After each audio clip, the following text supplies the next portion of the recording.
draws this match to a close, and what a match it's been.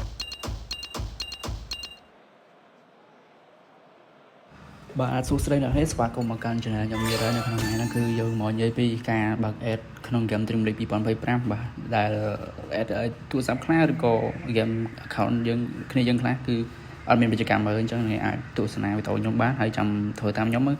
គេទៅយើងអាចមើលវិញបានអញ្ចឹងណាអូខេតាអញ្ចឹងពាណិជ្ជកម្មគឺវាសំខាន់សម្រាប់ការរកកាក់បន្ថែមនៅក្នុង game Dream League 2025ដូចនៅ intro វីដេអូខ្ញុំអញ្ចឹងគឺមកពួតយើងរកបាន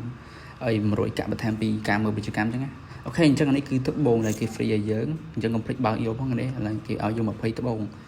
អញ្ចឹងយើងបានទាំងកាក់យើងបានទាំងត្បូងខ្ញុំមកពួតនេះយើងចំណេញយើងបាន20ត្បូងបន្ថែមទៀតហើយនឹងការអាប់កលាករមួយទៀតនេះគ្នាការអាប់កម្លាំងមិនមែនអាប់ fitness ឬក៏ fitness ឬក៏លបឿនអីទេនេះគ្នាអូខេតែឥឡូវដំបូងយើងចូលមក setting សិនដើម្បី check មើល ad យើងឬក៏ពាណិជ្ជកម្មតែអញ្ចឹងចូលមក advanced មកយើងចូល setting ហើយដល់មកយករូប advanced អូខេអញ្ចឹងគ្នាចូលមកកន្លែងនេះទូរស័ព្ទគ្នាយើងខ្លះគឺឃើញមានពាក្យ ad personal អីចឹងអាហ្នឹងគឺយើងបើកពាណិជ្ជកម្មអញ្ចឹងគ្នាបើកបែរមកតែទូរស័ព្ទខ្ញុំគឺវា connect auto ហើយអញ្ចឹងឃើញពាណិជ្ជកម្មខ្ញុំមើលបានធម្មតាទោះយើងមិនមានកន្លែងហ្នឹងក៏ដោយអញ្ចឹងទូរស័ព្ទ iPhone គ្នាយើងខ្លះគឺបើកមកឃើញខ្លះអត់ឃើញទេសម្រាប់ Android គឺឃើញធម្មតាតែមិនអីទេពាណិជ្ជកម្មឲ្យយើងឃើញគឺឃើញ load up free coin គឺគេឲ្យពាណិជ្ជកម្មយើងមើលហើយឬក៏យើងលេង3 4ប្រកួតអត់ឃើញពាណិជ្ជកម្មអីហើយមកចំ20ឯងគ្នាអាហ្នឹងគឺសេវាឬក៏3ប្រកួតគេដកយើងគេផ្អាកយើងអញ្ចឹងគេផ្អាកយើងមើលជាងឬក៏យើងលេង2 3ប្រកួតយើងមើលបានវិញធម្មតាអូខេអញ្ចឹងឥឡូវខ្ញុំនាំមកមើល Mountain Cup ហើយ tournament ហ្នឹងគេឲ្យយើងទំលេងហ្នឹង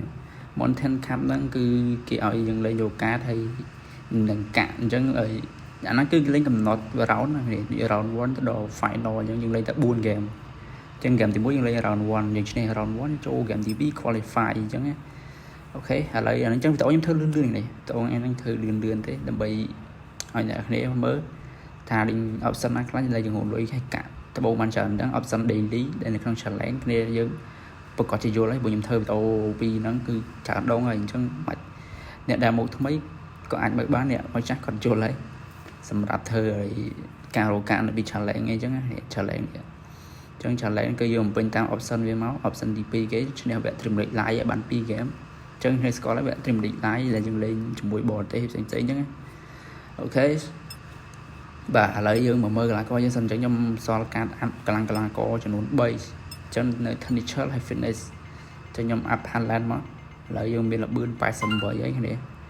អូខេឥឡូវខ្ញុំអាប់នៅ88ដែរអញ្ចឹងយើងអាប់ម្ដងទៀតវាឡើង89ហើយតែឥឡូវយើងសល់ពីការទៀតនេះ Rodrigo ចុចលឿនមក fitness អញ្ចឹងអ្នកគ្នាដែលអត់ទាន់មានកីឡាករអីគ្នាអាចចូលយកក្នុង Telegram បានចាំខ្ញុំតម្លាក់ link group Telegram នៅក្នុងdescription ខាងក្រោមអញ្ចឹងគ្នាចាំ join ទៅគឺមានការច្រើននៅក្នុង group ហ្នឹងហើយគ្នាយើងក៏លេង game join ក្នុងហ្នឹងច្រើនដែរទេអូខេចាអញ្ចឹងវីដេអូខ្ញុំថ្ងៃហ្នឹងគឺធ្វើខ្លីៗសម្រាប់ណែនាំអ្នកគ្នាពីបើក ad ឃើញគ្នាគាត់សួរខ្ញុំច្រើនដែរគាត់ឆាតសួរការបើក ad អញ្ចឹងគ្នាមើលវីដេអូហ្នឹងធ្វើតាមទៅ